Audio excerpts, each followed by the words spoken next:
Hello అండి, అందరికీ నమస్కారం. మొన్న శివాజీ గారు ఒక మూవీ ప్రెస్ మీట్లో చెప్పినట్టు ఒక విషయం గురించి నేను మాట్లాడాలనుకుంటున్నాను. చాలామంది అడిగారు, సీత గారు దీని గురించి మీరేం చెప్తారు, మీరే స్పందిస్తారు అని. స్పందించడానికి ఏం లేదండి, ఎవరు మంచి మాట చెప్పినా అది వినాలి, మంచి మాట అయితే. కాబట్టి నేను శివాజీ గారు చెప్పిన మాట మంచి మాటే, కాకపోతే ఆయన ఏదో సామాన్ లేదో అని వాడారు కదా. సో దాని గురించి ఆ విషయం పక్కన పెడితే, ఆయన ఇంటెన్షన్ ఏదో ఆడవాళ్ళ గురించి సామాను అని ఈ రీతిలో చెప్పలేదు.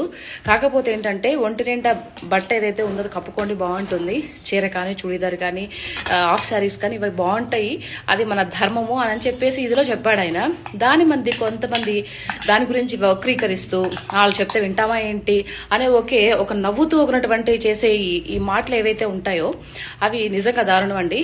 ఇంతకుముందు కూడా మనం చూసాము, చాలా మంది సినీ నటులు మనం చూసాము. ఎవరు సావిత్రమ్మ దగ్గర నుంచి జయసుధా గారు కానీ, జయప్రద గారు కానీ, తర్వాత భానుమతి గారు కానీ, సో వీళ్ళంతా చాలా మంది చేశారు. తర్వాత వాళ్ళ తర్వాత వచ్చిన జనరేషన్ వాళ్ళు మన విజయశాంతి గారు కానీ, తర్వాత రాధ గారు కానీ, రాధిక గారు కానీ, మీనా గారు, భానుప్రియ గారు, సో ఇలాంటి చాలా మంది వాళ్ళు వేషధారణ చూసాము. ఇప్పుడుండే వాళ్ళు కూడా కొంతమంది, సాయి పల్లవి కానీ, అనుష్క గారు కానీ, సో వీళ్ళంతా ఎలా ఉంటున్నాం మనం చూస్తున్నాం.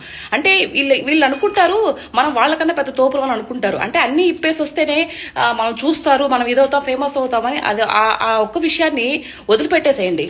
మీరు ఏదన్నా ఒక గుడ్డ ముక్క చుట్టుకొని ఏదో స్విమ్మింగ్ పూల్లో చేసుకోవాలంటే అది మీ 4 గోడల మధ్య చేసుకోండి, మీ ప్రైవేట్గా పెట్టుకోండి.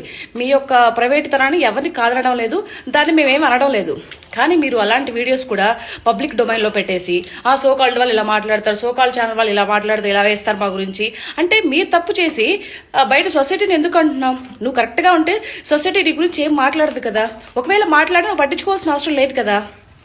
సో ఈ విషయం గురించి ఒకటే చెప్తానండి, ఇప్పుడు వచ్చే జనరేషన్ వాళ్ళు కానీ ఎవరైనా సరే కొంచెం మన సాంప్రదాయానికి తగ్గట్టుగా మంచి బట్టలు వేసుకొని మంచిగా ఉంటే బాగుంటుందనే ఒక ఇదితో శివాజీ గారు చెప్పారు తప్పితే అదర్వైజ్ అక్కడ తప్పు పట్టాల్సిన ఇదేం లేదు. సో వచ్చే వాళ్ళు కూడా నీట్గా ఉండండి, మంచిగా ఉండండి, మన సంస్కృతి సాంప్రదాయాల బట్టలు కట్టుకోండి, అందంగా కనిపిస్తారు, ఎంతో ఇదిగా ఉంటుంది. చూసే వాళ్ళు కూడా మీ గురించి నేర్చుకుంటారు, నెక్స్ట్ జనరేషన్ వాళ్ళు కూడా. అది పక్కన పెట్టేసి అలా అన్నారు ఇలా అన్నారు ఇలాంటి మాటలు వద్దు. ఎవరైనా మంచి మాట చెప్తే విందాం. జై భారత్. Thank you.